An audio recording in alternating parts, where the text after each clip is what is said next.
Hi, welcome back to the fifth chapter, which would be security operations. We would be diving into various topics in the security operations.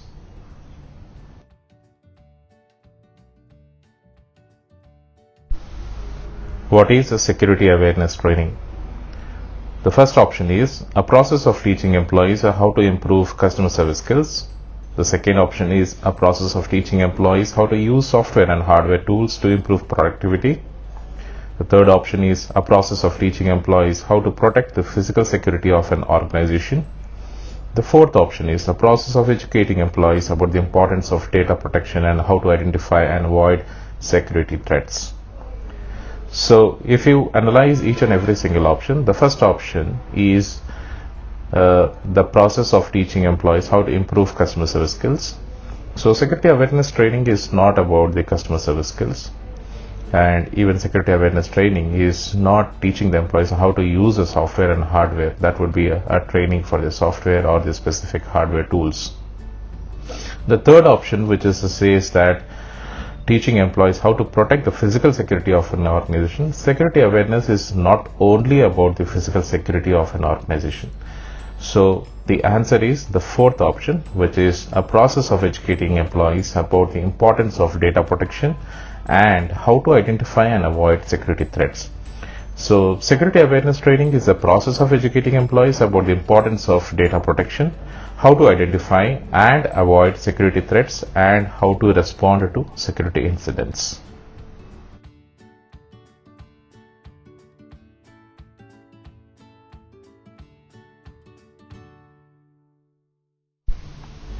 How can data classification and labeling help with data governance and compliance? The first option is all the options. The second option is by providing a way to easily identify and crack data based on its regulatory requirements. The third option is by demonstrating that the organization is handling data in a responsible and compliant manner. The fourth option is by reducing the risk of data breaches and loss of intellectual property. All the options are correct, so we have to choose all options. Data classification and labeling can help organizations maintain good data governance practices and comply with regulatory requirements by reducing the risk of data breaches and loss of intellectual property. Providing a way to easily identify and track data based on its regulatory requirements, and demonstrating that the organization is handling data in a responsible and compliant manner.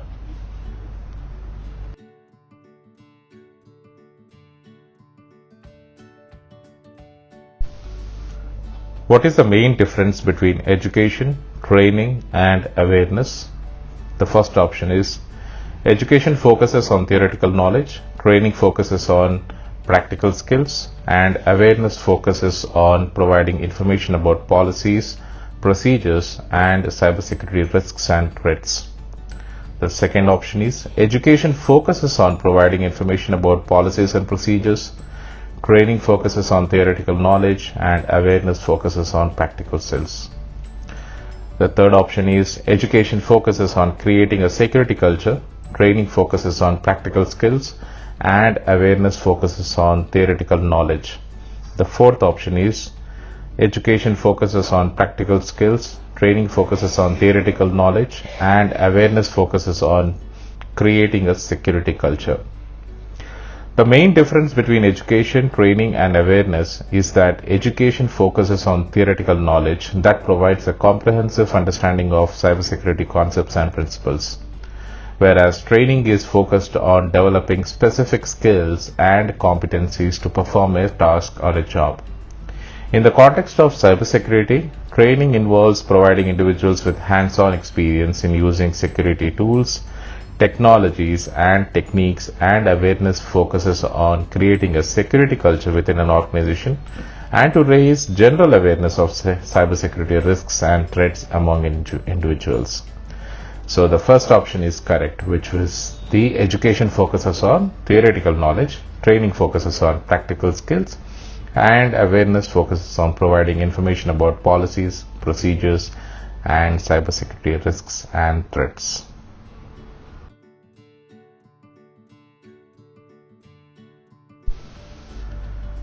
Which of the following is an example of an information asset registry? The first option is a database of all the financial transactions of an organization, a list of all the hardware and software assets in an organization, a list of all the suppliers and vendors used by an organization, a list of all the employees in an organization and their roles. An information asset registry is a centralized database or repository that contains information about an organization's hardware, software, and other technology assets. It is basically used to manage and maintain the assets and ensure that they are secure and compliant with regulations and standards. So which means that the second option, that a list of all the hardware and software assets in an organization, is an example of an asset registry. So the correct answer is the second option.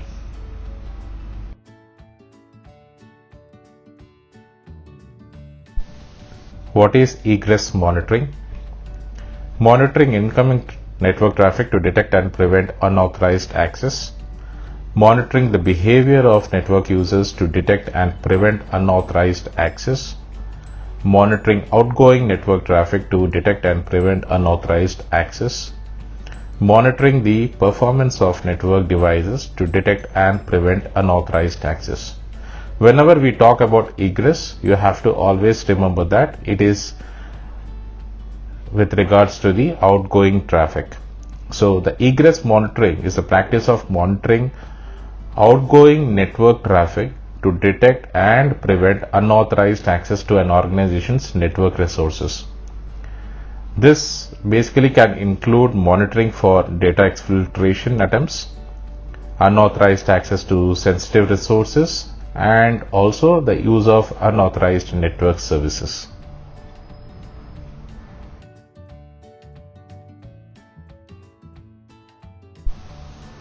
What are some common elements of an acceptable use policy? This question will definitely come in the certification exam. Acceptable use policy, always there will be one question about this topic. So what are the options we have? The first option is guidelines for using company email accounts. The second option is guidelines for social media usage. The third option is all options. The fourth option is rules for accessing company data.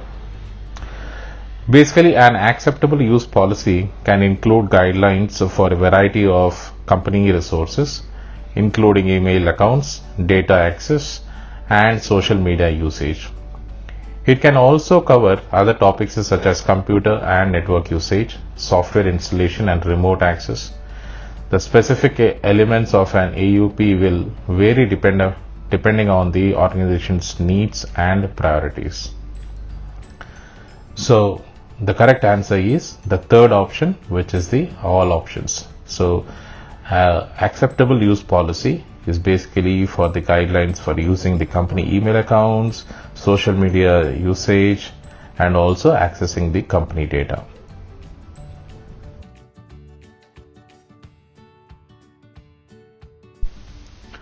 An organization has implemented a data classification policy to protect sensitive information.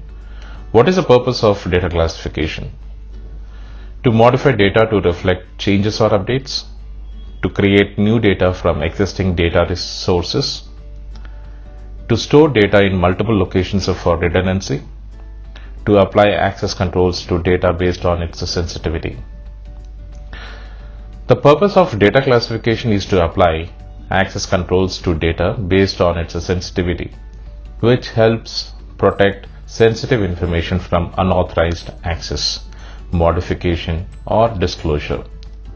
By classifying data into different categories based on their sensitivity, organizations can identify which data should be restricted to specific users or groups and which data can be accessed more broadly. So the correct answer is the fourth option, to apply access controls to data based on its sensitivity.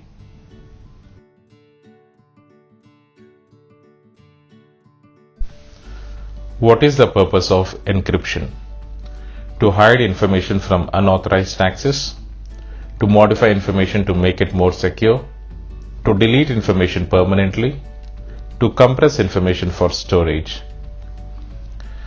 You have to understand that the primary purpose of encryption is to protect sensitive information from unauthorized access by making it unreadable and unintelligible.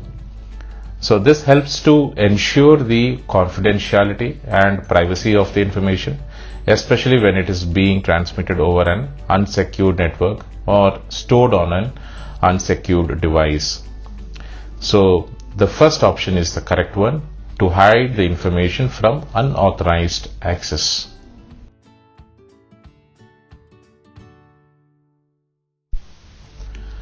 Which of the following is a benefit of security awareness training for organizations? The first option given has increased operating cost and reduced profitability. I don't think so that we are doing some security awareness training to increase the cost and reduce the profitability for any organization. The second option is increased employee turnover and absenteeism. The third option is reduced risk of data breaches and security incidents. The fourth option is reduced customer satisfaction and brand reputation. So even the second option, employee turnover, I don't think the security awareness training is given for controlling the attendance of the employees. The third option seems to be relevant, which is to reduce the risk of data breaches and security incidents. So you must understand that security awareness training can help reduce the risk of data breaches and security incidents by educating employees on how to identify and avoid security threats, and how to use secure passwords and authentication methods, and also how to report security incidents. So the security awareness training can help organizations to protect their sensitive data and also to prevent financial losses and also to secure the reputation of the organization.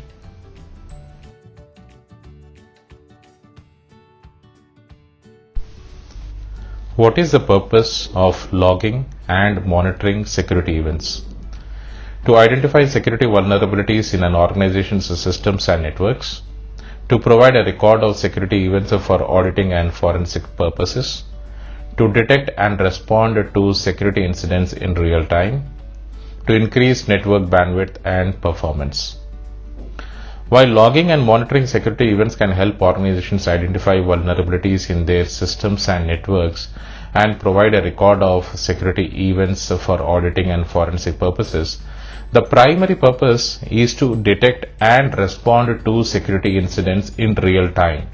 By monitoring security events, organizations can quickly identify potential threats and take immediate action to mitigate them.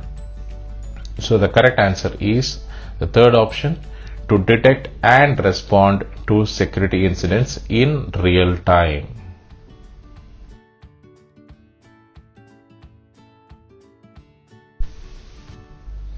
Which of the following is an example of symmetric encryption algorithm? The four options given as RSA, AES, Diffie-Hellman, ECC.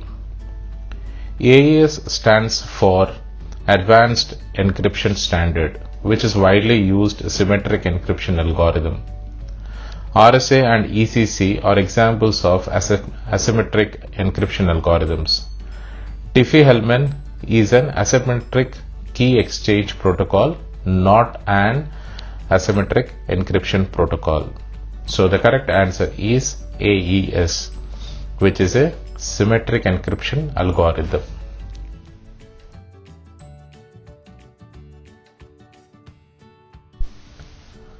What is the purpose of software patches in configuration management?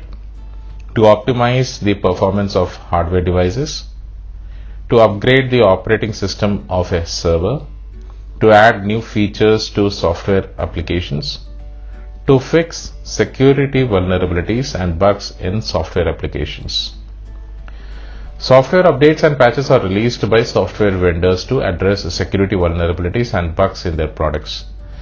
They are important for managing the security and reliability of IT systems and applications. While new features may be added in some software updates, the primary purpose is to address security vulnerabilities and bugs. So the correct option is the fourth one, which is to fix security vulnerabilities and bugs in software applications.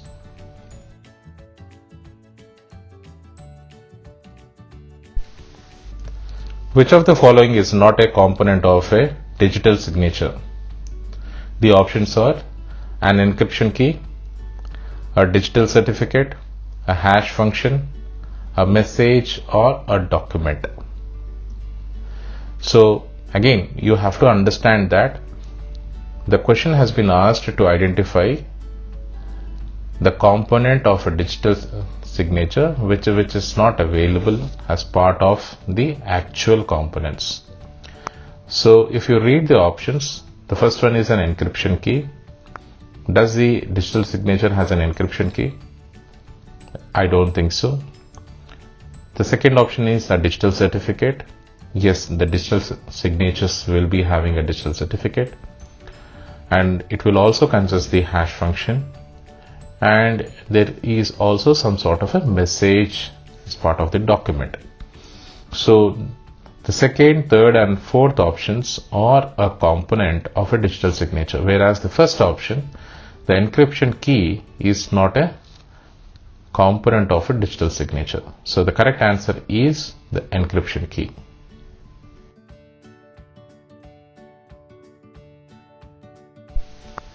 What is a privacy policy?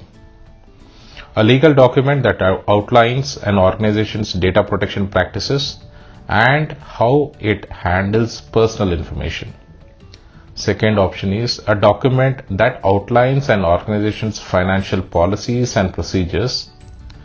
The third option is a document that outlines an organization's employee benefits and compensation policies. The fourth option is a marketing tool used by organizations to promote their products or services. See, basically the privacy policy is a legal document that outlines how an organization collects and uses and even stores and shares the personal information, and how it protects the privacy rights of the individuals. So the first option says that a legal document that outlines an organization's data protection practices and how it handles personal information. So the first option is the correct one.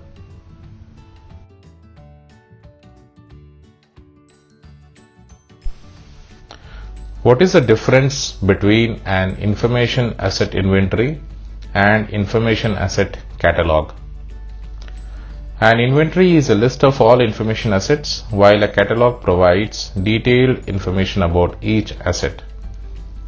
The second option is there is no difference between an inventory and a catalog. The third option is an inventory tracks the physical location of each asset, while a catalog tracks the logical location of each asset. The fourth option is an inventory is used for risk assessment, while a catalog is used for incident response. An information asset inventory is a full list of all information assets, while an information asset catalog provides detailed information about each asset, such as the asset's owner, classification, criticality, and sensitivity. So the correct answer is the first option, which is the inventory is a list of all information assets. Catalog provides detailed information about each asset.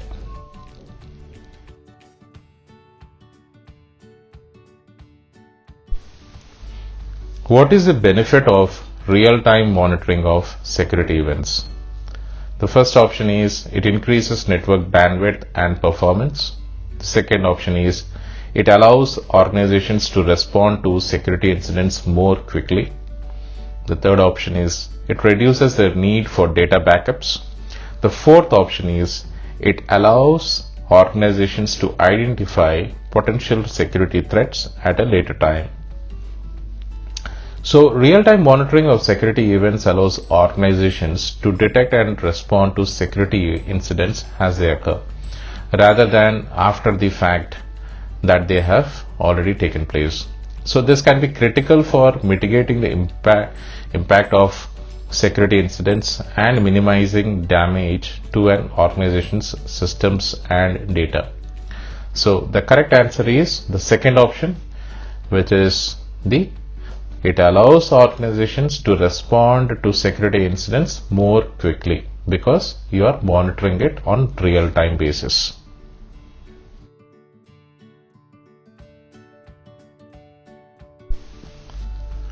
What is the purpose of change request form in change management? Change management is one of the important topics in this certification process, and definitely there will be one question from this topic. So let us see what are the options given. To provide a way to track the progress of the change request. The second one is all options. The third one is to provide documentation of the change request. The fourth option is to provide a way for stakeholders to review and approve the change request. So, a change request form is a document used to capture the details of a proposed change. It typically includes information such as the reason for the change, the impact of the change, and the risks associated with the change. The change request form is used to provide documentation of the change request, to track the progress of the change request, and to provide a way for stakeholders to review and approve the change request. So if you go through the options again, the first option is to provide a way to track the progress of the change request. Yes, this is one of the purpose.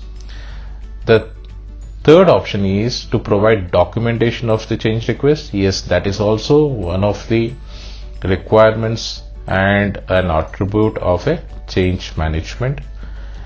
And the fourth option is to provide a way for stakeholders to review and approve the change request. So the three options are correct. So the second option is the correct one, all options.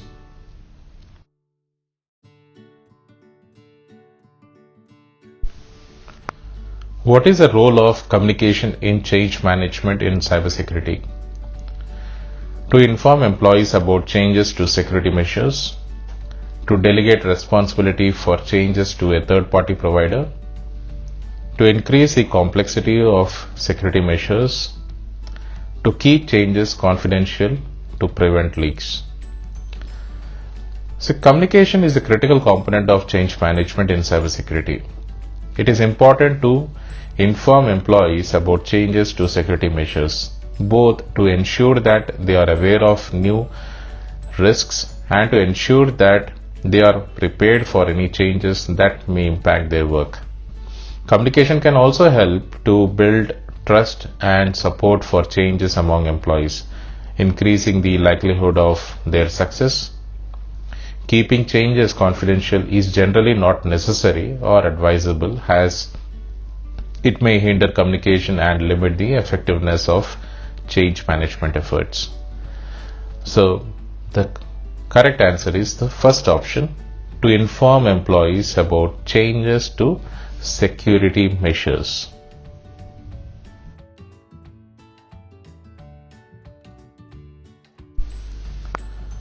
Which of the following is a potential consequence of violating an AUP, acceptable use policy, right?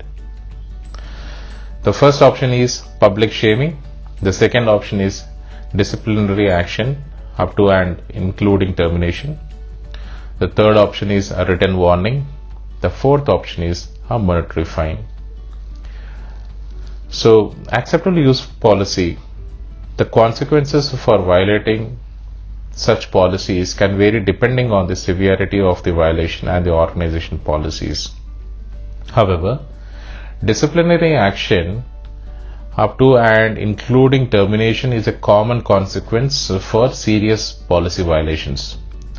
So this is intended to send a clear message that policy violations will not be tolerated and to deter employees from engaging in behaviors that could put company resources at risk.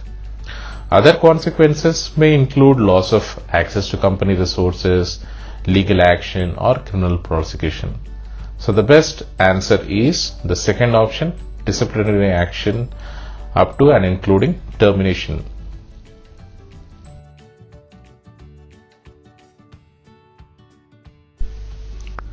Which of the following is not a benefit of maintaining an accurate information asset inventory? Options are improved incident response and recovery, improved risk management, improved compliance with regulations and standards, improved employee productivity. Now, if you again identify that the question has been asked to check which is not the benefit of maintaining an accurate information about asset inventory. Maintaining an accurate information asset inventory can lead to improved risk management, compliance with regulations and standards, and incident response and recovery. However, it does not necessarily improve employee productivity. So the correct option is improved employee productivity.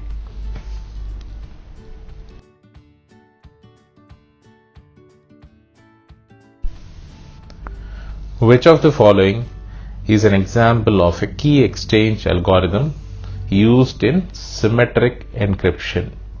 The options given are SHA-256, RSA, AES, Diffie-Hellman. RSA is an example of an asymmetric encryption algorithm, while this AES and SHA-256 are examples of symmetric encryption algorithms and hash functions. The Diffie-Hellman, which is a key exchange algorithm used to establish a secret key exchange between two parties in symmetric encryption. So the correct answer is Diffie-Hellman, in which the key exchange takes place.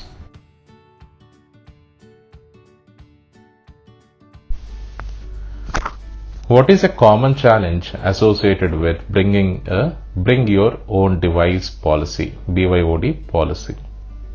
The options are ensuring that all employees have the latest and most secure devices, managing the diversity of devices and operating systems used by employees, providing technical support for employees' personal devices, monitoring employees' personal use of their devices. One of the main challenges of a BYOD policy is a variety of devices and operating systems used by the employees, which can make it difficult to ensure consistent security measures and support for all devices. With different devices running different versions of operating systems, security patches and updates may not be available for all devices at the same time. Therefore, a BYOD policy should establish guidelines and device compatibility, security, and support, including software and hardware requirements and guidelines for handling lost or stolen devices. So the correct answer here is the second option, managing the diversity of devices and operating systems used by employees.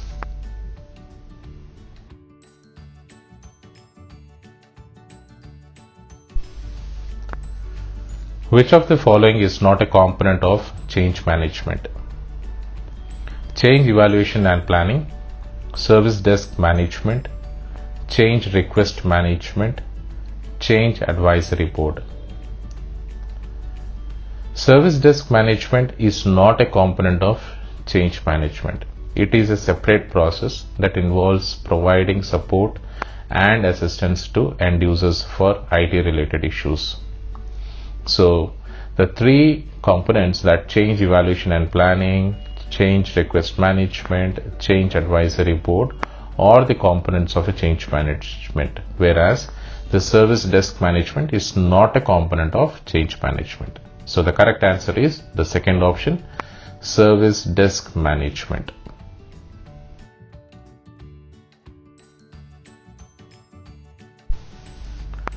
What is the most significant challenge associated with implementing changes in cybersecurity? Options are lack of resources, lack of awareness about the importance of cybersecurity, lack of executive buy-in, lack of skilled personnel. Now, cybersecurity is a complex and rapidly changing field, and implementing changes requires specialized knowledge and skills. However, there is a significant shortage of skilled personnel in the cybersecurity industry, which can make it difficult for organizations to find and hire qualified professionals. This can lead to delays in implementing changes or even prevent changes from being implemented altogether.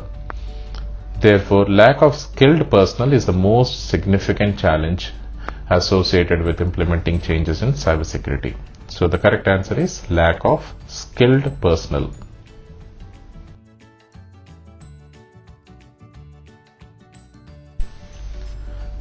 What is data remnants? The process of securely deleting data from a storage device, the process of encrypting data to protect it from unauthorized access, the ability of data to be recovered from backups, the tendency of data to persist after it has been deleted. Data remnants is the residual representation of data that remains even after attempts have been made to remove or erase it. It can be a significant security risk, as sensitive data that is bought to have been deleted can still be recovered by attackers using specialized techniques and tools. So the correct answer is the fourth one, the tendency of data to persist after it has been deleted.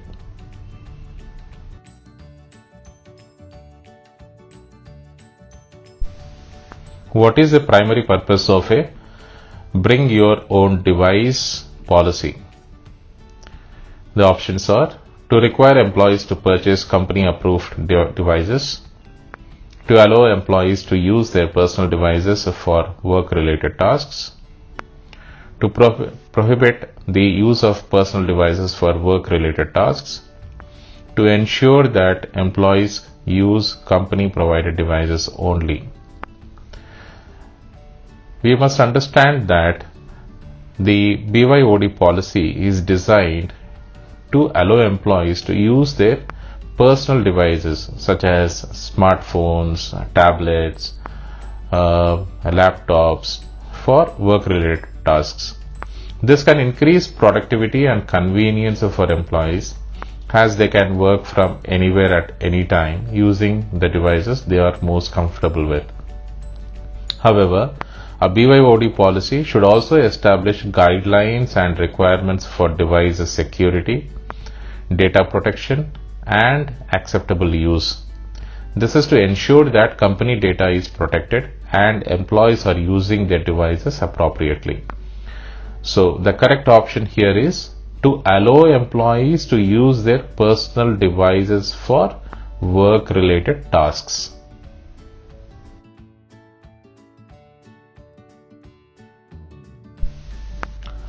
What is the best approach to managing the risk of change in cybersecurity? The options are implementing a set of static security measures, outsourcing cybersecurity to a third-party provider, developing a dynamic risk-based approach to cybersecurity, ignoring the risk and hoping for the best. Now, cybersecurity threats are constantly evolving, as you know, and static security measures are not sufficient to protect against them. A dynamic risk-based approach to cybersecurity involves continuously assessing and managing risks and implementing appropriate controls to mitigate those risks. This approach enables organizations to respond to changing threats and adapt their security measures accordingly. It also ensures that security measures are aligned with the organization's overall risk management strategy. So the correct option is the third one, developing a dynamic risk-based approach to cybersecurity.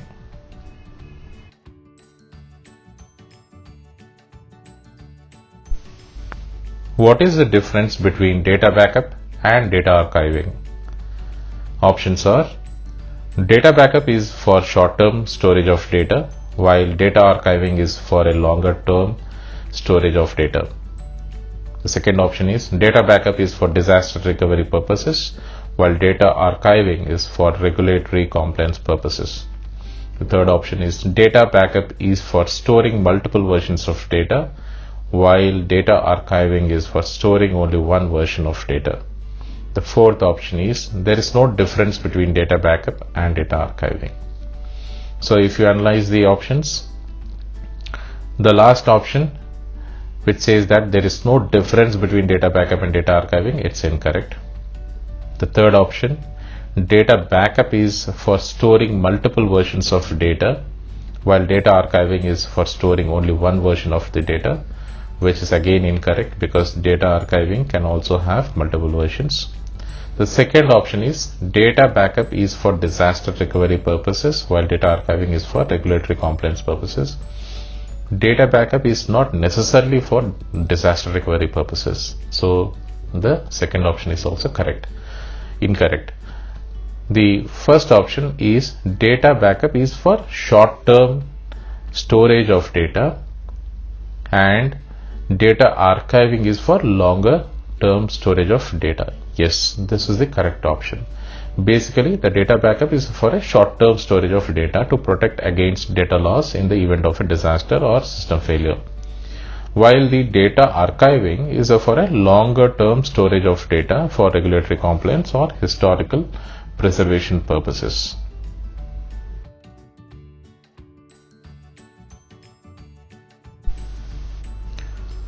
What factors should organizations consider when determining their data retention policies? The options are industry-specific regulations, business needs, and storage capacity. The second option is none. The third option is data sensitivity, employee preferences, and budget constraints. The fourth option is the size of the organization, the type of data being managed, and the cost of storage.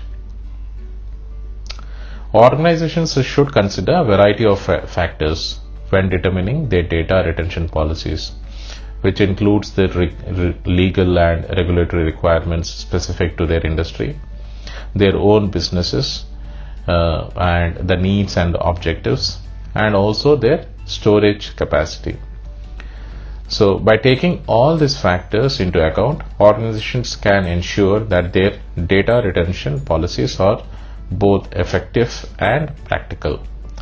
So the correct answer here is the first option, which is the industry specific regulations, business needs, and storage capacity.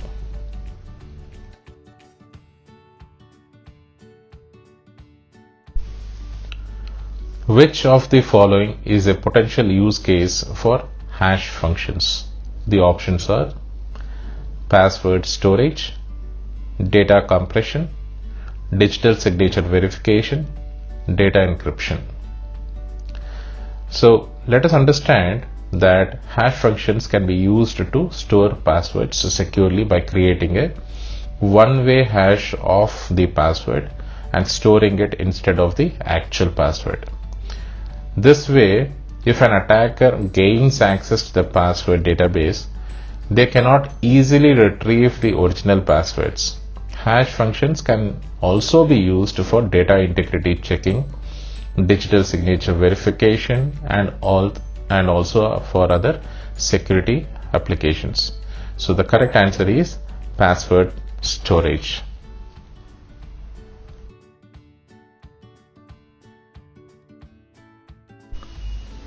Which of the following is an example of a secure hash function? The options are MD5, SHA-0, SHA-1, SHA-256. Now let us understand these options. SHA-0 and SHA-1 are outdated and have known vulnerabilities, while this MD5 is also considered insecure and should be used for cryptographic purposes. So the option left is SHA-256, which is a secure hash function that produces a 256-bit hash value. So the correct option is SHA-256.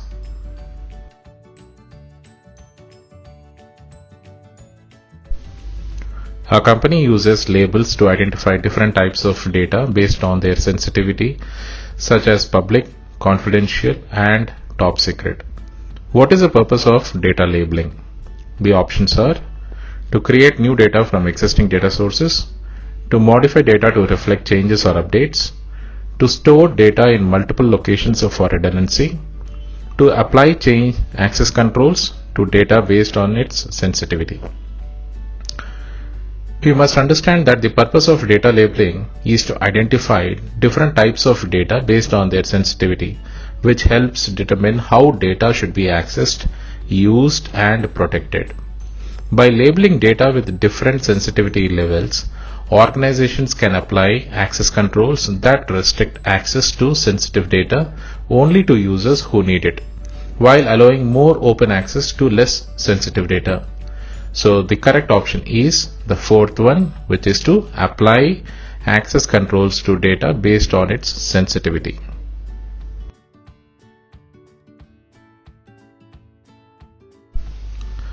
What is an example of a hands-on security awareness training activity?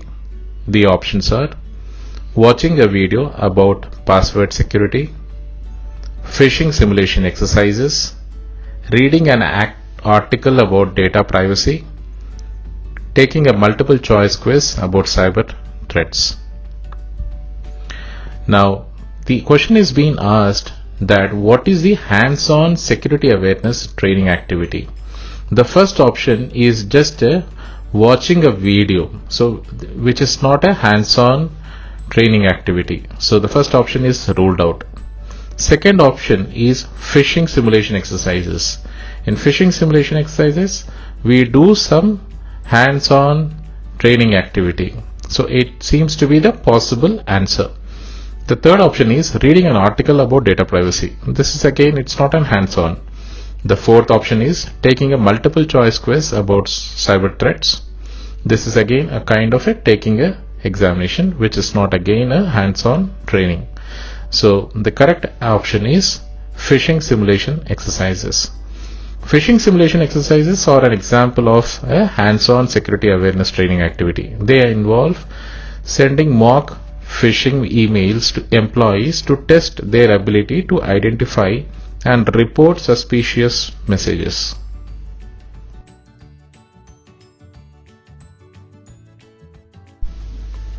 What is the purpose of a Security Information and Event Management SIM system? The options are to provide a backup of all system and network data, to collect, correlate, and analyze logs and events from multiple sources, to block all incoming network traffic, to delete logs and events that are no longer needed. Now, if you analyze again the options available here, SIM is a tool and or a software which is used to collect the log data, to correlate that log data, and to analyze that logs.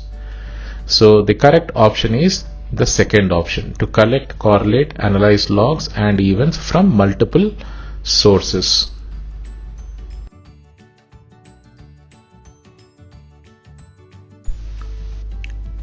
What is encryption? The process of hiding information in plain sight, the process of converting plain text into ciphertext, the process of converting plain text into gibberish, the process of converting ciphertext into plain text. So, as you might all understand, what is an encryption? Encryption is something that to convert a plain text into a ciphertext which cannot be read by any humans. So, the correct answer is the second option, the process of converting plain text into ciphertext.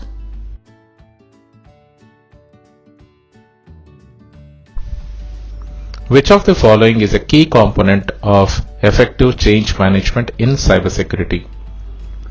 The options are careful planning, review and testing of changes, delegation of responsibility for changes to a third-party provider.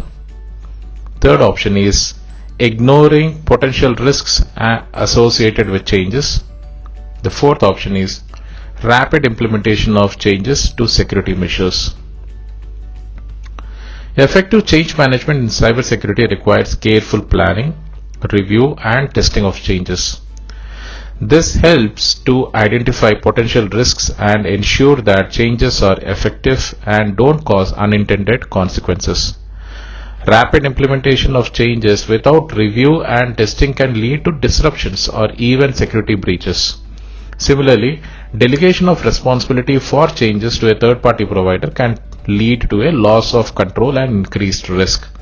Therefore, careful planning, review and testing are essential components of effective change management in cybersecurity.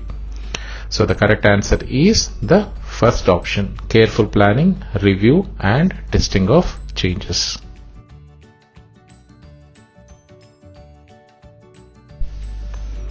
What is a message digest? The options available are a cryptographic key used to encrypt data, a compressed representation of a message or data, a method of exchanging digital certificates, an algorithm used to generate random numbers. Now let us understand the question here. The question is that what is a message digest? Now basically the message digest is a fixed length sequence of bits that represents a message or a data. It is generated using a cryptographic hash function that takes the original message as input and produces the message digest as output. The message digest can be used to verify the integrity and authenticity of the original message, as any change to the message will result in a different message digest. So the correct answer is the second option, a compressed representation of a message or data.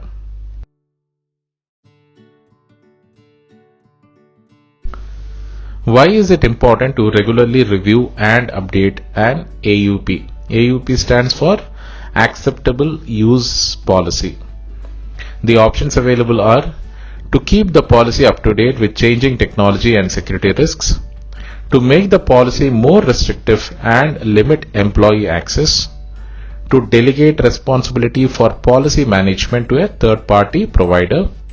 The fourth option is to ensure that employees are following the policy.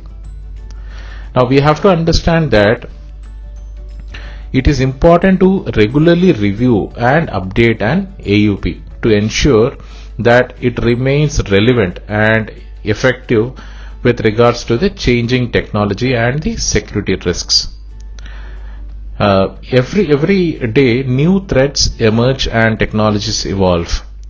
Policies must be updated to address these changes. Regular reviews also provide us an opportunity to assess the policy effectiveness and identify the areas for improvement. So the correct answer is the first option, which is to keep the policy up to date with changing technology and security risks.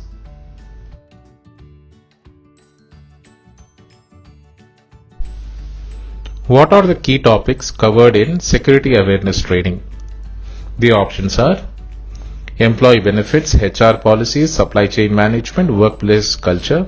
The second option, phishing, password management, data protection, mobile device security, social engineering. The third option, customer service, software tools, data analysis, financial management, marketing strategies. The fourth option, physical security, workplace security, first aid, emergency response procedures. The key topics covered in security awareness training typically include phishing, password management, data protection, mobile device security, and social engineering. because these are some of the most common security threats faced by organizations. So the correct answer is the second option, which is the phishing, password management, data protection, mobile devices security, and social engineering.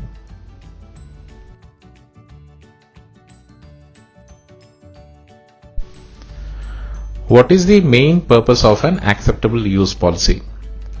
The options are to restrict access to company resources, to provide guidelines for appropriate use of company resources, to delegate responsibility for resource management to a third-party provider. The fourth option is to allow employees to use company resources as they see fit. Now, if you understand AUP, the acceptable use policy, the main purpose of the AUP is to provide guidelines for appropriate use of company resources, like for example the computer systems, networks, and internet access. So AUP policy outlines what is and what isn't allowed and defines the consequences of policy violations. It also helps to protect company resources from abuse and to minimize legal and security risks. And it establishes the expectations for employee behavior. So the correct answer is the second option, to provide guidelines for appropriate use of company resources.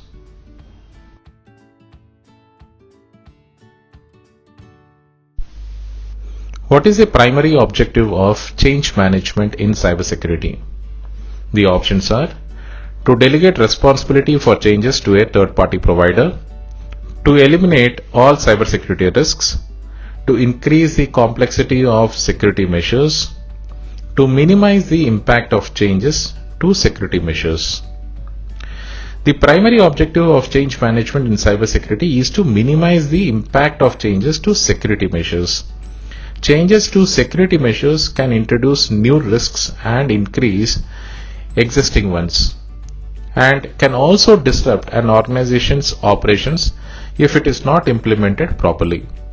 Change management processes helps to identify potential issues and plan for their mitigation, reducing the risk of disruptions and ensuring that security measures continue to be effective for the organization. So the correct answer is the fourth option, to minimize the impact of changes to security measures.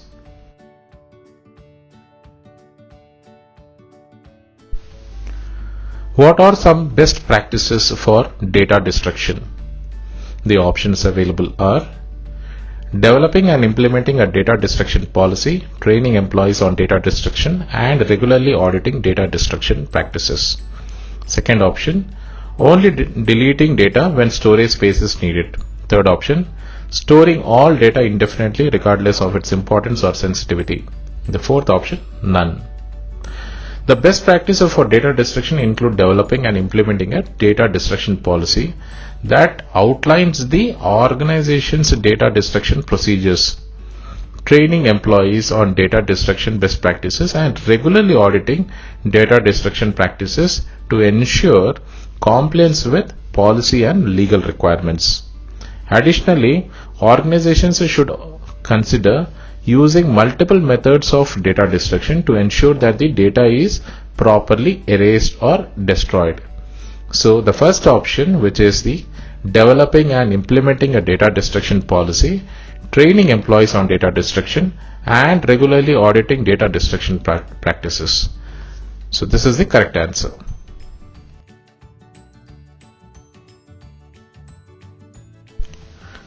What are some best practices for data retention?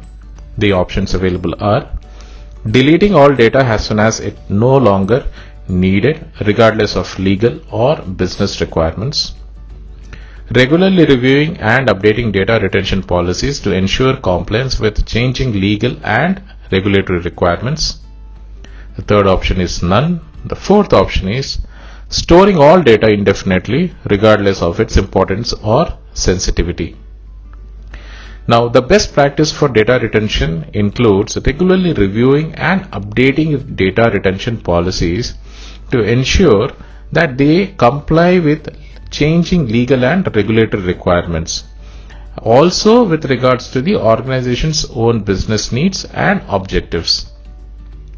Additionally, organizations should consider implementing a secure and reliable backup and archiving system to ensure that important data is not lost or compromised. So the second option, which is regularly reviewing and updating data retention policies to ensure compliance with changing legal and regulatory requirements, is the correct answer.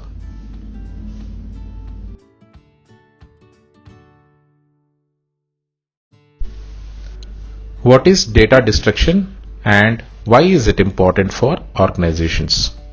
The options given are: data destruction is not important for organizations.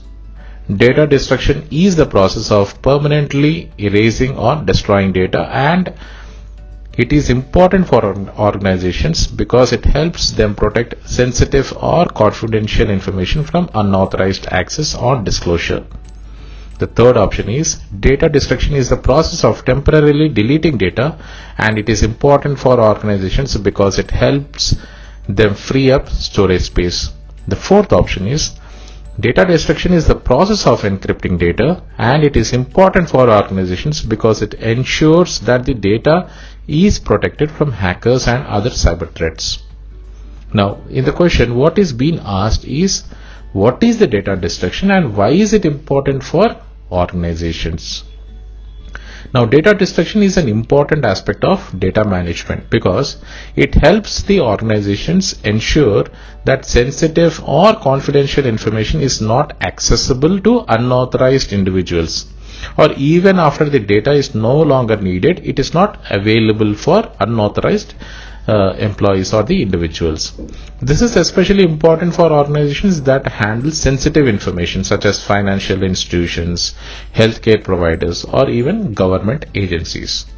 So if you look into the options given, the second option is the correct one, which is the data destruction is the process of permanently erasing or destroying data, and it is important for organizations because it helps them protect sensitive or confidential information from unauthorized access or disclosure.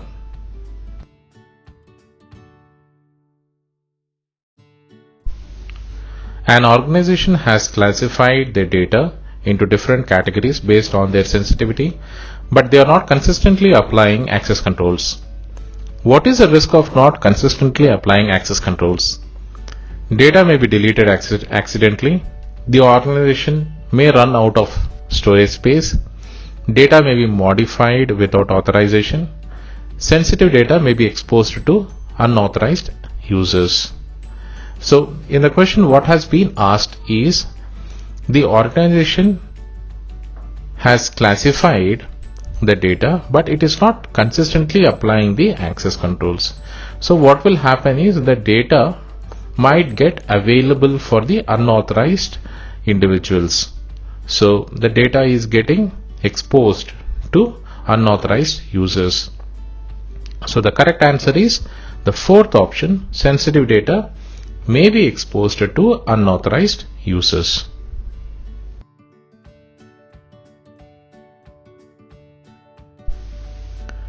Which of the following is an important consideration when implementing system hardening measures?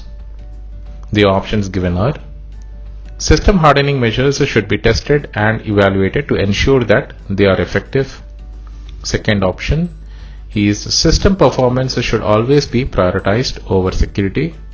Third option, all security measures should be disabled when performing software updates. Fourth option, password policies should be relaxed to make it easier for users to access the system.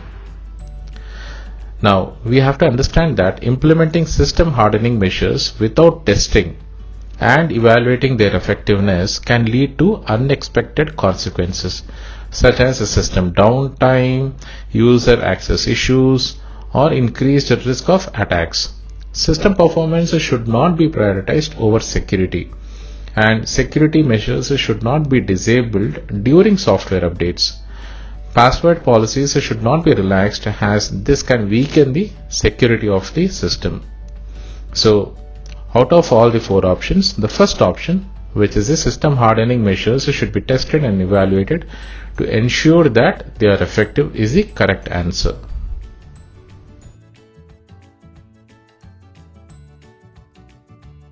A company's HR department creates a new employee record in their HR system. Which phase of the data lifecycle does this represent? The given options are data sharing, data creation, data modification, data use. So it's basically the data has been created. So the HR department has created a new employee record. So the correct option is data creation.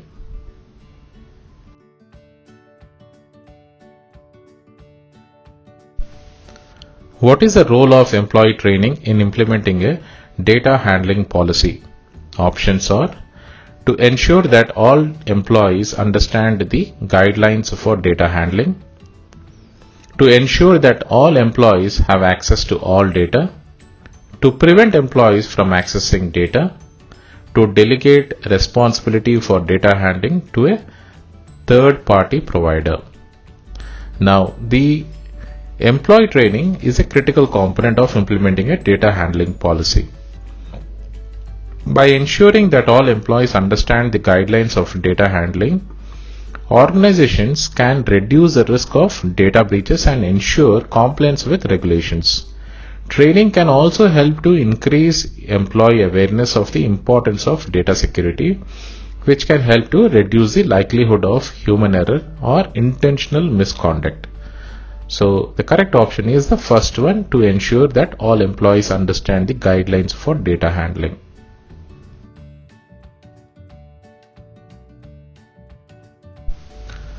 Which of the following is a key step in the change evaluation and planning process? The options are determining the budget for the change, communicating the change to end users, identifying potential risks and impacts of the change, assigning a project manager to oversee the change. A key step in the change evaluation and planning process is to identify potential risks and impacts of the change, including potential downtime, security risks, and impacts on the end users and business operations. So the correct answer is to identify potential risks and impacts of the change.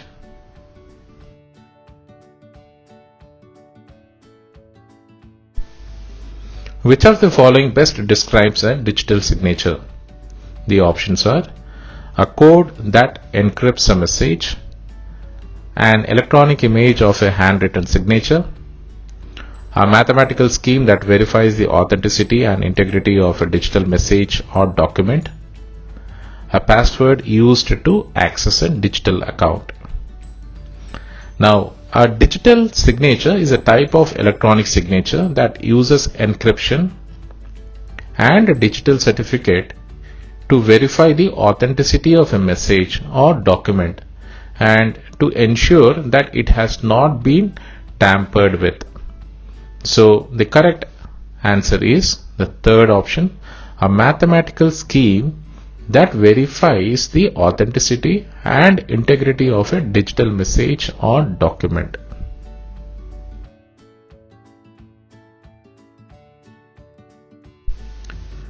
Which of the following is another name for symmetric encryption algorithms? The options are public key cryptography, hash functions, shared secret cryptography, asymmetric encryption algorithms. Symmetric encryption algorithms use the same key for both encryption and decryption, and this key must be kept secret and shared between the parties involved. Another names for symmetric encryption are shared secret cryptography, same key, single key, shared key, secret key, and session key. Public key cryptography and asymmetric encryption algorithms use different keys for encryption and decryption, while hash functions are one-way functions that do not involve keys. So the correct answer is shared secret cryptography.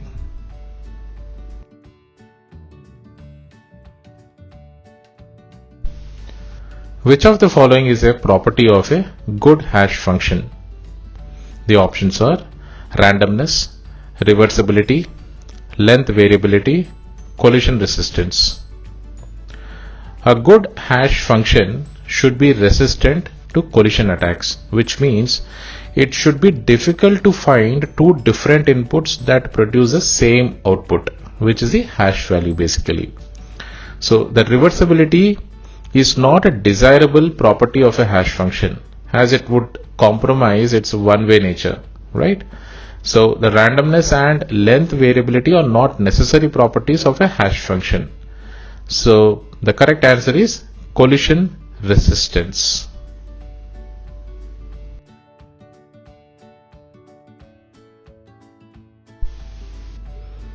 Which type of encryption is used for secure communication between a web server and a web browser?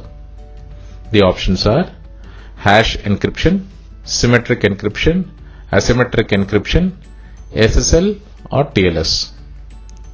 Now out of these options, hash encryption, symmetric encryption and asymmetric encryption are not the protocols. That's an encryption mechanism. Right? So the fourth option, which is the SSL or TLS, is the correct answer. SSL TLS, which stands for Secure Sockets Layer or Transport Layer Security, is a protocol that uses both symmetric and asymmetric encryption to provide secure communication between a web server and a web browser. Hash encryption is not typically used for secure communication, and while symmetric and asymmetric encryption can be used for secure communication, they are not typically used on their own for this purpose, right? So the correct answer is SSL TLS.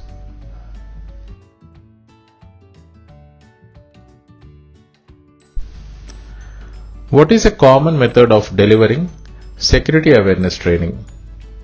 The options are one-on-one coaching sessions, physical demonstrations, online courses, written manuals. Now, what is the common method for delivering the security awareness training? Let us understand each option. One-on-one coaching sessions is not practical where there are so many audience, right? The second option is physical demonstrations. Physical demonstrations is again, it's not a viable option for giving the training for huge numbers of audience. The fourth option is written manuals. Written manuals is kind of a journal or a kind of a document which is not a awareness training.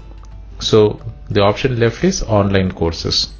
Online courses are common method of delivering security awareness training because they are scalable, cost effective and can be easily tailored to meet the specific needs of an organization.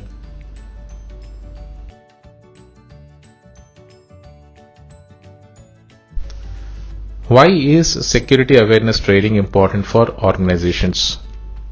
It helps employees improve their customer service skills and increase customer satisfaction. It helps employees improve their technical skills and productivity. It helps employees understand the importance of protecting sensitive information and prevent data breaches. It helps employees understand financial policies and procedures of an organization.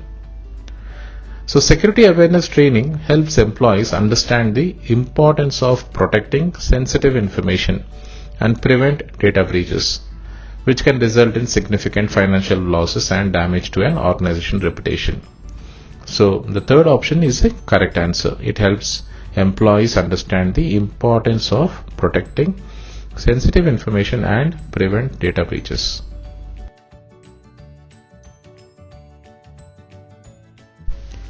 Which type of encryption uses the same key for both encryption and decryption? The options given are asymmetric encryption, all options, hash encryption, symmetric encryption. Now, if you understand these encryption processes, asymmetric encryption uses two keys, one for encryption and one for decryption. The hash encryption is a one-way process that cannot be reversed. So the two options left is all options and symmetric encryption. So anyways, the asymmetric encryption and hash encryption are incorrect. All options can also be ruled out. So the left over option is symmetric encryption, which is the correct answer. Symmetric encryption uses the same key for both encryption and decryption.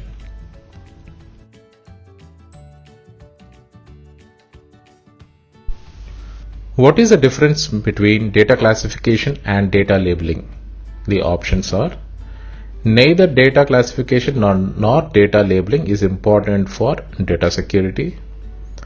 Data classification is a process of attaching metadata to data, while data labeling is a practice of categorizing data based on its sensitivity or importance.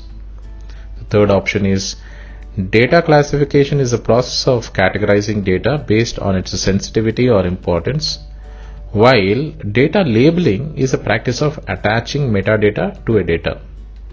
The fourth option is: data classification and data labeling are the same thing. Now let us understand the options given here and the question. Difference between the data classification and data labeling. So data classification and data labeling are two different things. So the fourth option is ruled out, which says that both are same thing. Now out of the first option, second option and third option, again let us analyze each option available here. The first option, neither data classification nor data labeling is important for data security. It is again incorrect. Data labeling and data classifications both are important for data security. So the first option is also incorrect. Now the second option is: data classification is a process of attaching metadata to data. It is not. The data classification is basically to categorize the data based on its sensitivity. So here the third option is the correct one. Data classification is the process of categorizing data based on its sensitivity or importance, while data labeling is the practice of attaching metadata to data.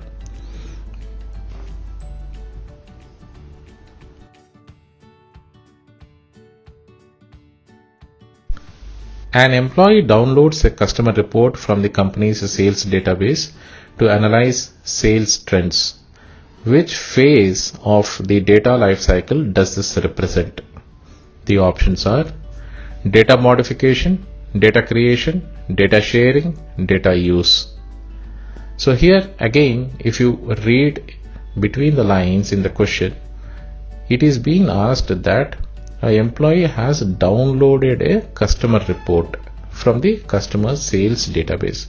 So which means the data has already been created, modified, and already is available to download, which is already shared. So now what is the employee is doing? He's using that data. So the correct answer is data use. Data use is the phase of the data lifecycle where the data is utilized for a specific purpose, such as analysis or decision making.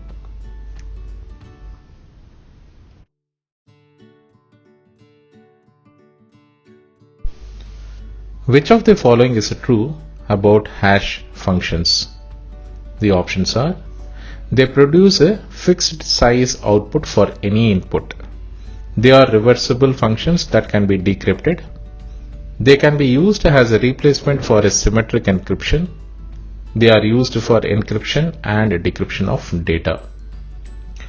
So if we understand the hash functions are one-way functions that take an input, which is basically a message or a data of any size, and it produces a fixed size output. The output cannot be used to retrieve the original input, making them useful for data integrity and digital signature verification. So out of the options given here, the first option is the correct one. They produce a fixed size output for any input. Now the second, third and fourth options are incorrect. They cannot be reversed after converting, and they are not a replacement for symmetric encryption either.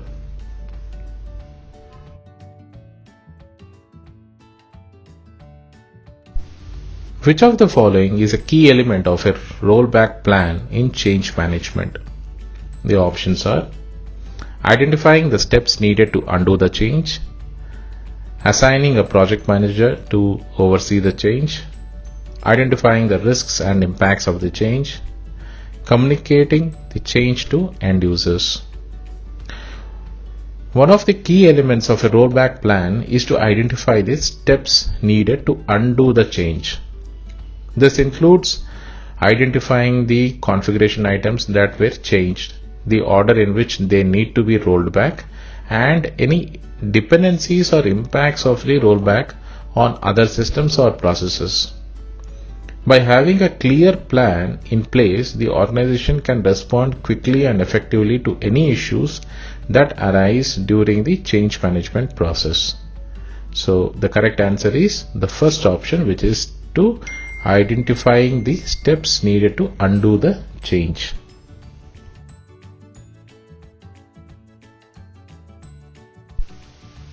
What is a crypt analyst? The options available are a person who manages cryptographic keys, a person who designs cryptographic algorithms, a person who analyzes and breaks cryptographic codes, and a person who encrypts data. So crypt analysts are the ones who analyzes and breaks cryptographic codes. Crypt analysts are experts in breaking codes and ciphers to reveal hidden information. Basically, they use various techniques and methods, including mathematical analysis, statistical analysis, and brute force attacks to decipher the encrypted messages. So the correct option is the third one, the person who analyzes and breaks cryptographic codes.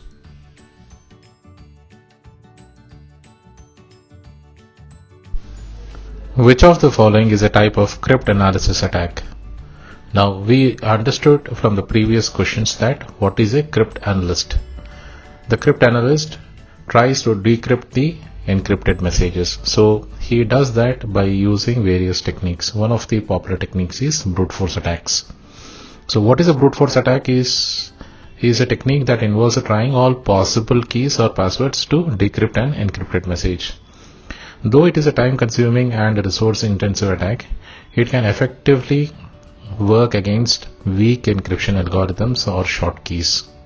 While the other options, firewall, phishing, and DDoS attacks, are types of network attacks. It's not related to crypt analysis. So the correct option is brute force attack.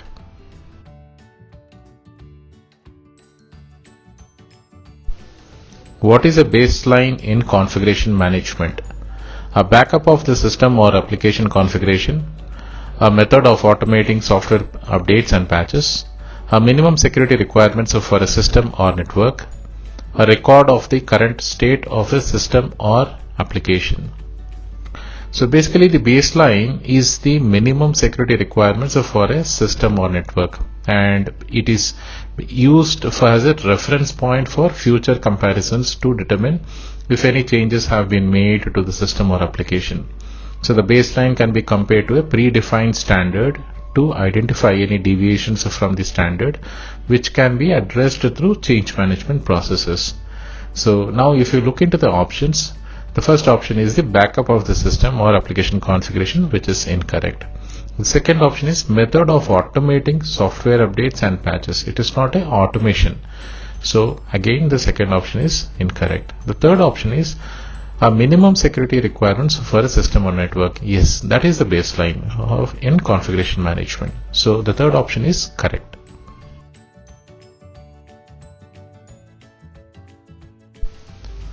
Which of the following is a best practice for managing software updates and patches in a production environment?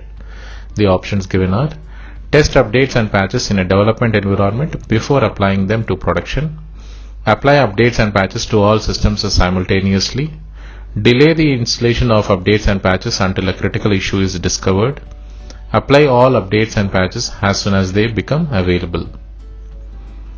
So it is important to test updates and patches in a non-production environment before applying them to production to ensure that they do not cause any unexpected issues. Applying updates and patches as soon as they become available without testing them can lead to system downtime and other issues. It is also not recommended to delay the installation of updates and patches, as this can leave systems vulnerable to security threats. Instead, updates and patches should be applied in a timely manner after they have been tested in a non-production environment. So the correct answer is the first option. Test updates and patches in a development environment before applying them to production environment.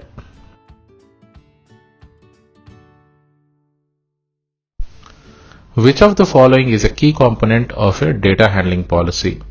Options available are: delegating responsibility for data handling to a third-party provider, limiting access to data on a need-to-know basis, storing all data in a single location, allowing employees to store data on personal devices. A key component of a data handling policy is limiting access to data on a need-to-know basis. This helps to ensure that data is only processed by those who have a legitimate business need for it, reducing the risk of unauthorized access or misuse. Allowing employees to store data on personal devices can increase the risk of data breaches or loss, while storing all data in a single location can increase the impact of a data breach or loss. Delegating responsibility for data handling to a third-party provider can also increase the risk of data breaches or loss, as it can reduce the organization's control over data security. So the correct answer is the second option, limiting access to data on a need-to-know basis.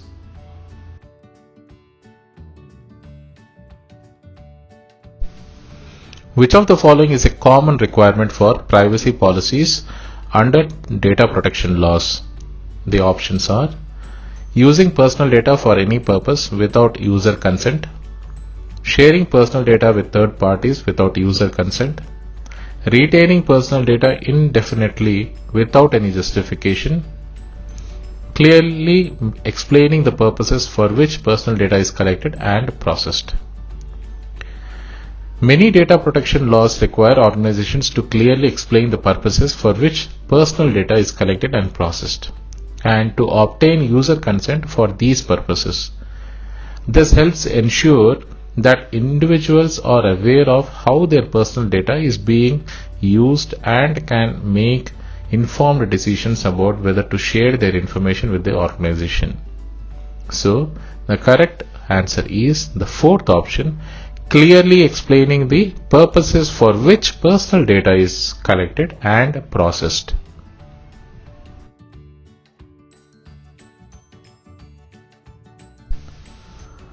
How can data remnants be addressed? By performing regular backups of important data, by using data encryption to protect sensitive data, by using secure data destruction techniques, by implementing access controls to restrict who can view or modify data. Now, if you understand what is the data remnants, data remnants is something that even after deleting the data, destroying the data, some of the storage devices may still have the data which can be recovered using different techniques. That is the data remnants. Now, the best way to address data remnants is to ensure that sensitive data is securely and completely erased when it is no longer needed. This can be achieved using secure data destruction techniques like overwriting the data with random patterns or physically destroying the storage media. While the data encryption, regular backups, and access controls can all be important components of a data security strategy, they are not specifically designed to address the issue of data remnants. So the correct answer is the third option, by using secure data destruction techniques.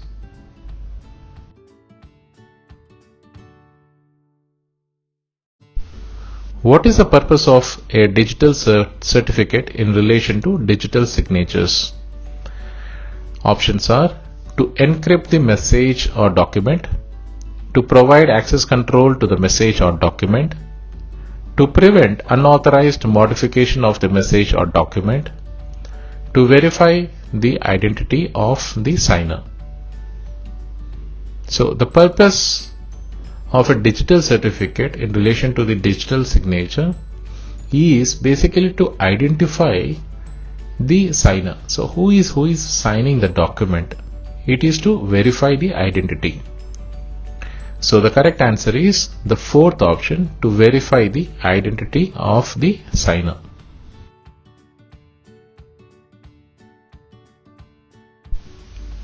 What is the purpose of a configuration management database, CMDB? Options are: to automate the process of deploying software updates and patches, to store and manage information about the configuration items in an IT environment, to provide a secure storage location for sensitive data, to manage the configuration of network switches and routers. So the CMDB is a database that contains information about the configuration items in an IT environment, including their attributes, relationships, and dependencies.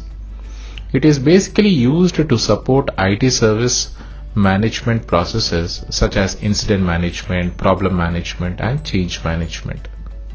A CMDB can be used to track the status of configuration items, manage changes to configuration items, and support decision making related to IT service management.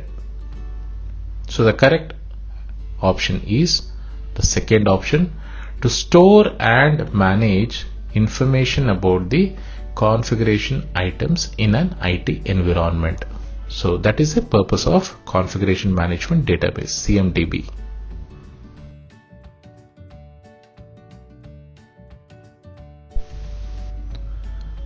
Which of the following best describes the purpose of change management in cybersecurity?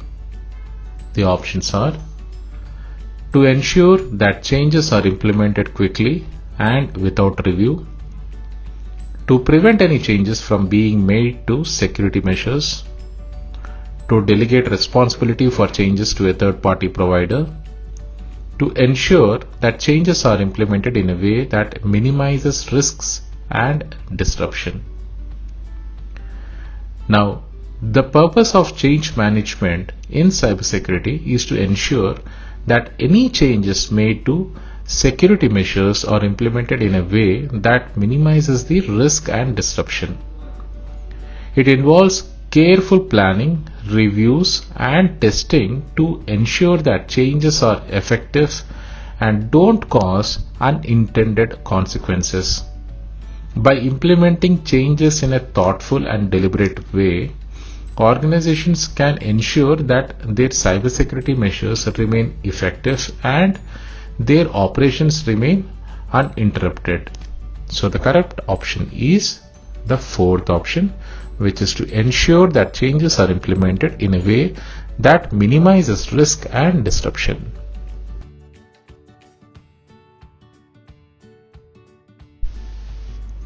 What is the purpose of ingress and egress monitoring?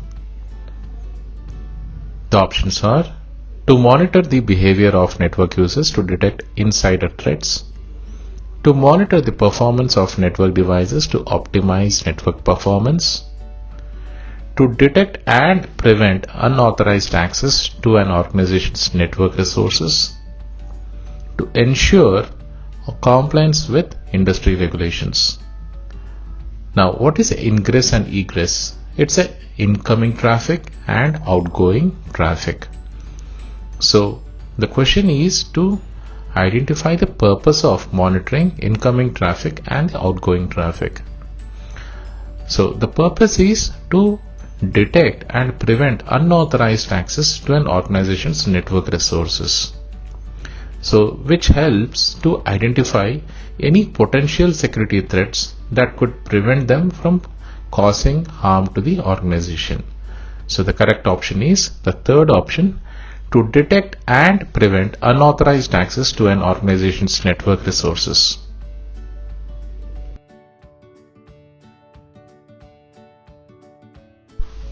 What is the difference between a standard change and an emergency change in change management? The options are: a standard change is a routine change, while an emergency change is a high-risk change. Second option, A standard change follows the normal change management process, while an emergency change requires a faster approval process. Third option, a standard change is a minor change while an emergency change is a major.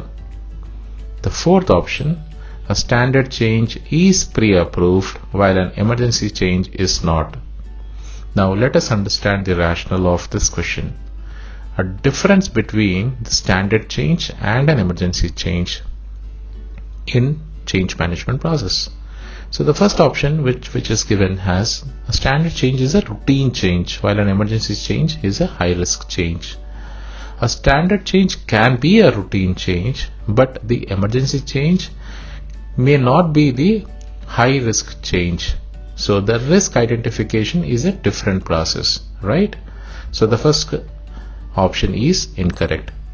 The second option, which is given as the standard change, follows the normal change management process, while an emergency change requires a faster approval process. Not necessarily. Emergency change may not need faster approval process, right? So that is also incorrect. The third option given here is a standard change is a minor change, while an emergency change is a major change. Now a change regarding the quantification, we will not be able to derive that whether it's a minor or major, right? So this option is also not valid. So we are left over with the fourth option, which is the standard change is pre-approved while an emergency change is not. So the fourth option is the correct one.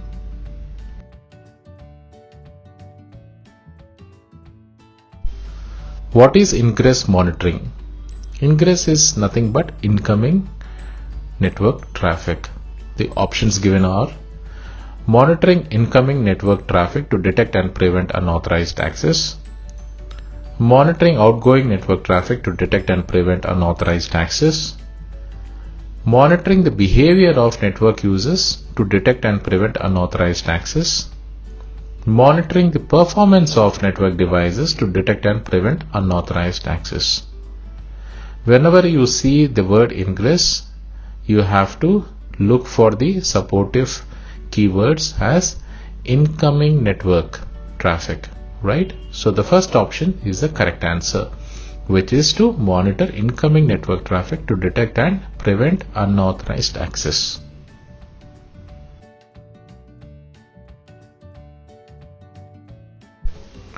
What does safety first mean in the workplace?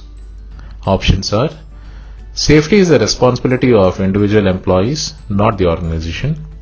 Safety is important, but productivity is more important.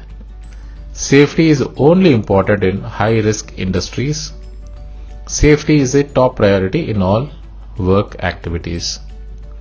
So one of the main important things from the ISC2 is also regarding the human safety, right?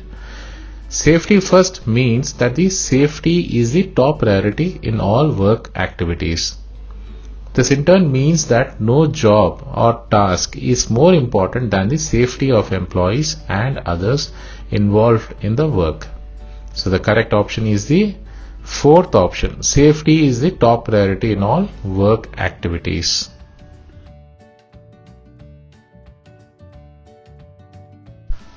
Which of the following is a method used by cryptanalysts to break encryption? Options are frequency analysis, key generation, cryptography hashing, key exchange. Cryptanalysts use various methods and techniques to break encryption, including brute force attacks, mathematical analysis, and statistical analysis. Frequency analysis is a method used to analyze the frequency distribution of letters or symbols in an encrypted message and to identify the key or plain text based on the patterns of the distribution. Key generation and key exchange are methods used to generate or exchange cryptographic keys, while cryptography hashing is a method used to convert data into fixed length code. So the correct answer is frequency analysis.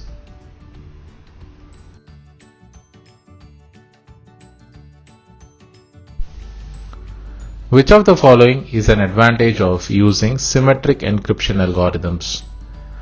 Options are: they can be used for digital signatures and key exchange. They do not require a shared secret key. They are more secure than asymmetric encryption algorithms. They are faster and more efficient than asymmetric encryption algorithms. Symmetric encryption algorithms are generally faster and more efficient than asymmetric encryption algorithms because they do not involve complex mathematical operations or large key sizes. However, symmetric encryption algorithms require a shared secret key which must be kept secure between the parties involved. Asymmetric encryption algorithms, on the other hand, do not require a shared secret key but are slower and less efficient. So the correct answer is they are faster and more efficient than asymmetric encryption algorithms.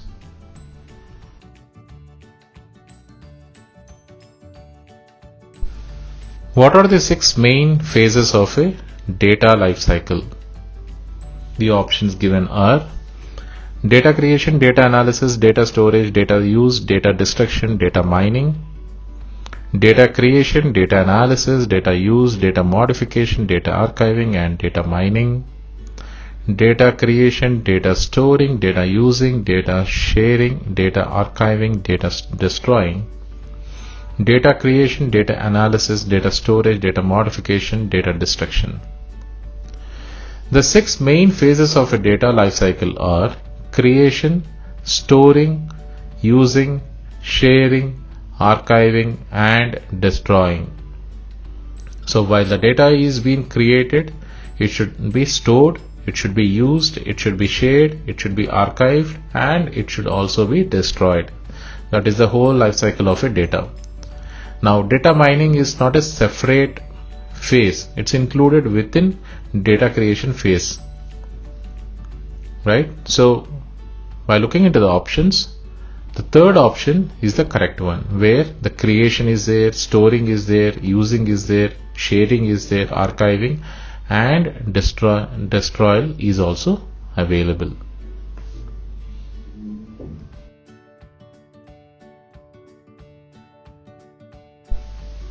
When should a rollback plan be developed in the change management process?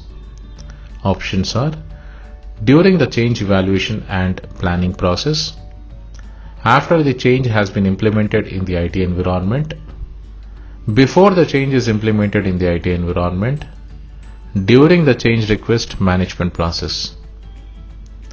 Now, what is a rollback plan? A rollback plan should be developed before the change is implemented in the IT environment. The rollback plan has all the steps in order to undo the changes which are being targeted to be done through the change management. So the correct option is before the change is implemented in the IT environment. So the rollback plan has to be developed before we implement the changes in the environment.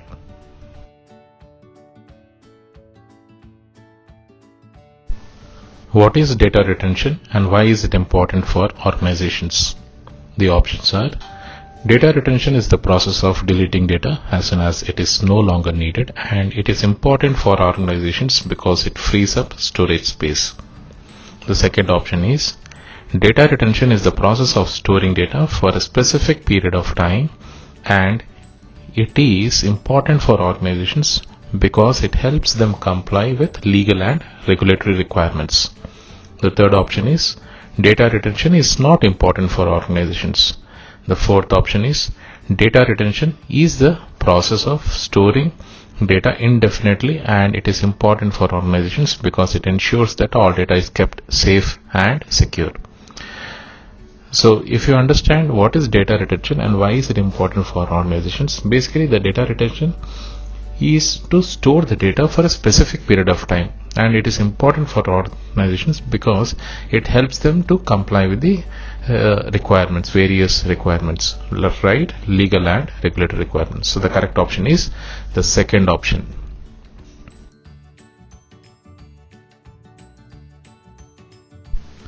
Which of the following is a potential drawback of a password policy? The options are: it can reduce the likelihood of a password breach. It can make it easier for attackers to guess passwords by limiting the number of characters allowed. It can create a burden for users who must remember multiple complex passwords. It can lead to employees sharing their passwords with co-workers. So the question has been asked for the potential drawback of a password policy. So basically the password policy drawback is that it creates a certain type of a burden for the users to remember multiple complex passwords. So the correct answer is the third option. It can create a burden for users who must remember multiple complex passwords.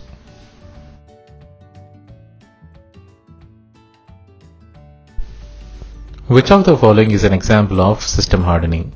The options are: enabling all user accounts with administrative privileges, disabling unnecessary services and ports on a server, allowing users to connect to a network without a password, allowing all incoming traffic through a firewall. System hardening involves removing or disabling any unnecessary or vulnerable components or settings from a system to reduce the attack surface. Enabling all user accounts with administrative privileges or allowing all incoming traffic through the firewall would increase the risk of an attack. Allowing users to connect to a network without a password would also be a significant security risk. So the example of system hardening is the disabling unnecessary services and ports on a server.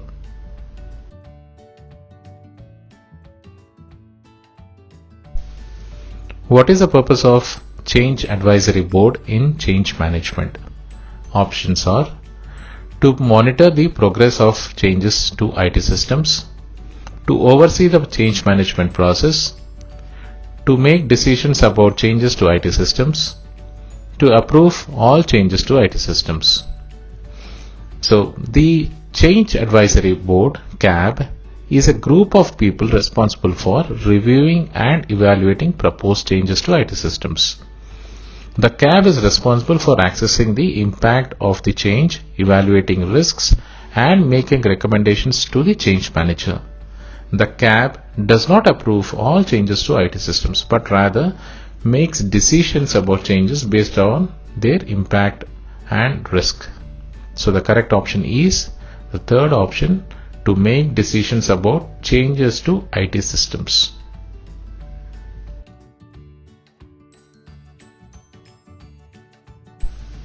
Which of the following is a key component of a strong password policy? Options are: mandating passwords that are at least 6 characters long, allowing users to reuse previous passwords, allowing employees to share their passwords, mandating complex passwords with a mix of characters, symbols, and numbers. So this is one of the easy question. Here the key component of a strong password policy is mandating complex passwords with a mix of characters, symbols, and numbers. So the correct answer is the fourth option, mandating complex passwords with a mix of characters, symbols, and numbers.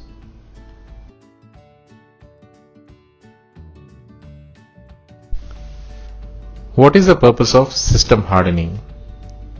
Options are: to increase the performance of a system, to make a system more resilient against attacks and intrusions, to ensure that a system is compatible with all software and hardware, to ensure that a system is always available and accessible. So system hardening involves implementing security measures to reduce the attack surface and increase the security of a system, which also includes disabling unnecessary services, applying security patches and updates, configuring firewalls and access controls, and enforcing password policies. The goal is to make it more difficult for attackers to gain access to the system and its data. So the correct answer is the second option, to make a system more resilient against attacks and intrusions.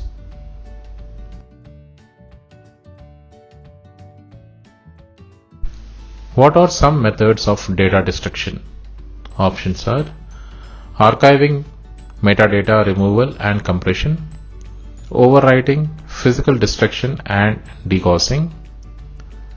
Third option is encryption, compression and backup. Fourth option is patching. Overwriting involves replacing the data on a storage medium with a new data to ensure that the original data cannot be recovered.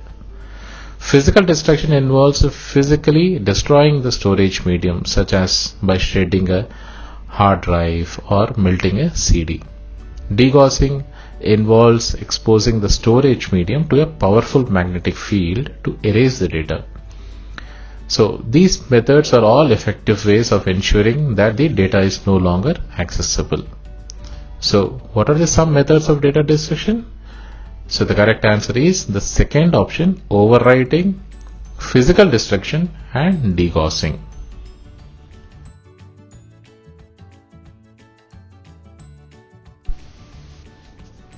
What is the difference between a log and an event? The options are: a log is a record of events while an event is a specific occurrence. Second option is a log is a specific occurrence while an event is a record of events.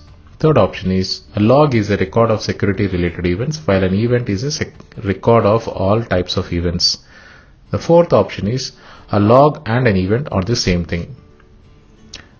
Now we understand that a log and an event are not the same thing. So the fourth option is incorrect, while the second option and the third option are also incorrect, because a log is a specific occurrence, that is correct, while an event is a record of events. It's not. An event is an event. It's not a record of all the events. The third option, a log is a record of security related events. No, that makes that it's both are same. So that is also incorrect. So the first option is the correct one. A log is a record of events while an event is a specific occurrence.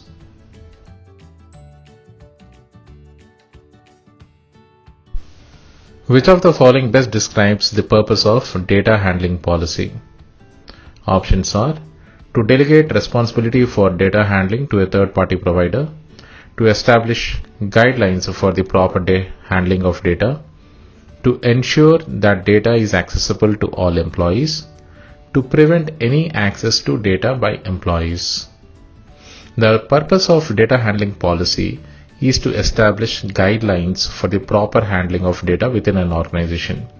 This includes guidelines for data access, storage, transmission, and disposal, as well as guidelines for ensuring the confidentiality, integrity, and availability of data.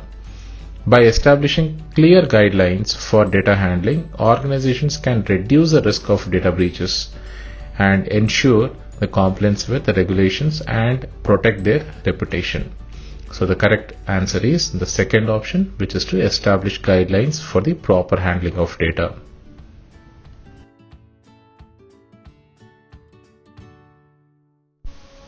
Which of the following is an example of a digital signature algorithm?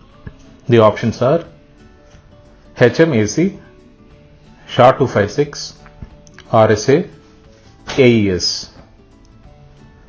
RSA stands for Rivest Shamir Edelman, which is a commonly used digital signature algorithm.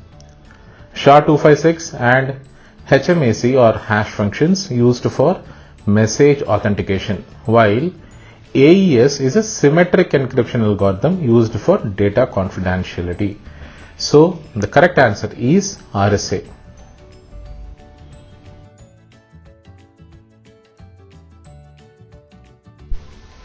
What is the purpose of the data archiving phase of the data lifecycle? The options are: to modify data to reflect changes or updates, to create new data from existing data sources, to store data for long-term preservation or regulatory compliance, to use data for specific purposes such as analysis or decision making. So the question is being asked for the purpose of the data archiving in the data lifecycle. So if we analyze the options, the first option is to modify data to reflect changes or updates. No, that is not the purpose. Is it to create new data from the existing data sources? No. It is not. Archival is to store the data for a long term, right? So the third option is storing the data for long-term preservation or regulatory compliance, which suits the purpose of the data archiving. So the correct answer is the third option.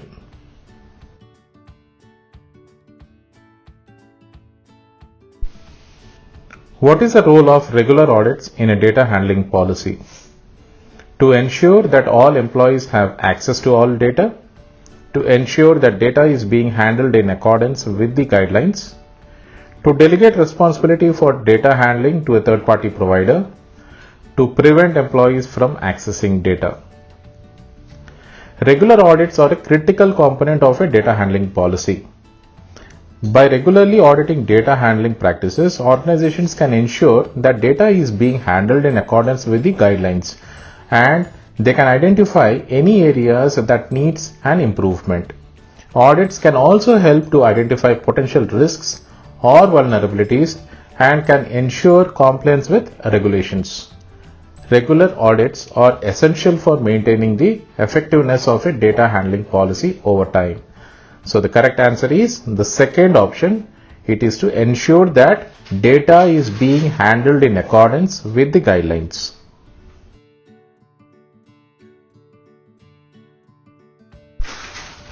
What are some legal and regulatory requirements related to data destruction?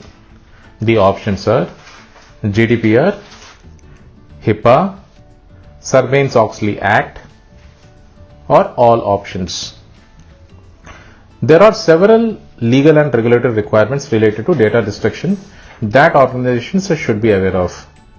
The Health Insurance Portability and Accountability Act, which is popularly known as HIPAA, requires that covered entities implement reasonable and appropriate administrative, physical, and technical safeguards to protect the confidentiality, integrity, and availability of electronic protected health information. The GDPR, which stands for General Data Protection Regulation, requires organizations to ensure that personal data is processed securely and protected against unauthorized or unlawful processing, accidental loss, destruction, or damage. The Sarbanes-Oxley Act requires public companies to establish and maintain internal controls over financial reporting, which includes the proper management and disposal of sensitive financial data. Other regulations such as the PCI, which stands for Payment Card Industry Data Security Standard, and the NIST, which stands for National Institute of Standards and Technology.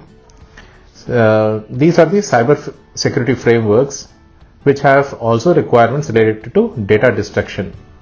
So the correct option is all options. So GDPR, HIPAA, Sarbanes-Oxley Act, they are all having the legal and regulatory requirements towards the data destruction.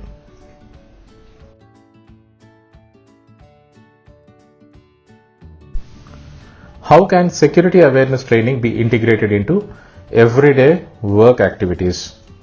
The options are: the first option, by providing ongoing reminders and updates about security best practices through email or messaging systems; by providing employees with security related tasks to complete as part of their job responsibilities; by hosting regular in-person seminars or workshops; by requiring employees to complete a training course before accessing company resources.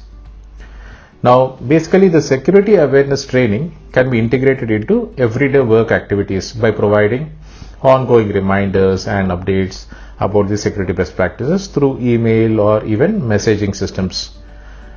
This approach can help reinforce key concepts and encourage employees to stay vigilant about security threats. So the correct option is the first option, by providing ongoing reminders and updates about security best practices through email or messaging systems.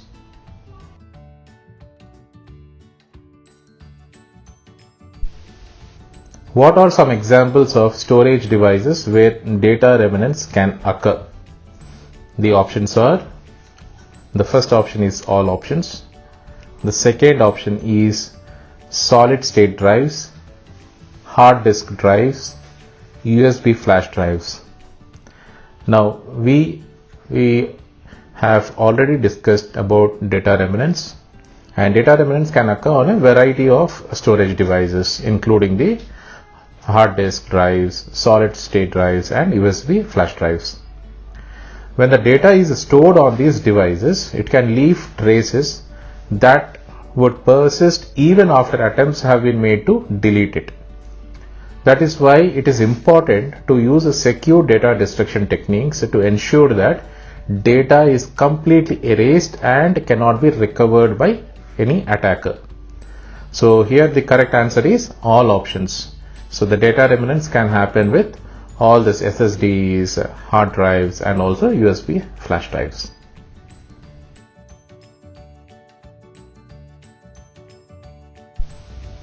One of the below is uncommon types of security events that shouldn't be logged and monitored. The options given are changes to system configurations, login attempts and failures, power outages, malware infections. You have to understand the question in a very corrective way. Here it is being asked that what is the uncommon type of security event that shouldn't be logged? So system configuration changes, yes, this is like something very important and it has to be logged. The second option is login attempts and failures. Yes, again it is related to the security and it has to be logged. The third option is power outages. Do we need to log all the power outages? I don't think so.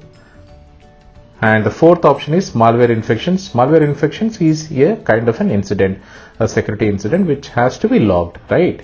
So the correct answer is power outages.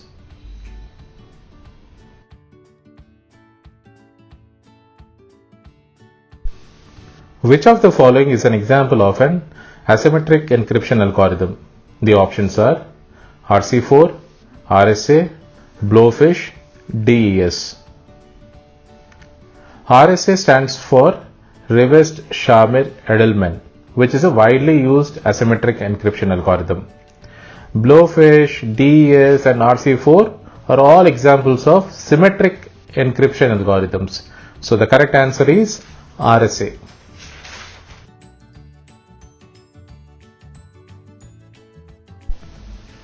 What is a rollback in change management?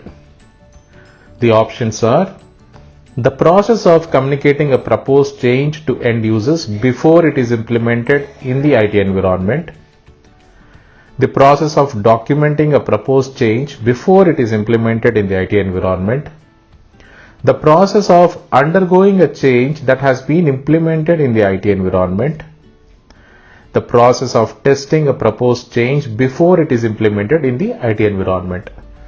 So the rollback plan in a change management objective is to have to undo the changes which we are trying to do through the change management process. So the correct option here is the third option, the process of undoing a change that has been implemented in the IT environment.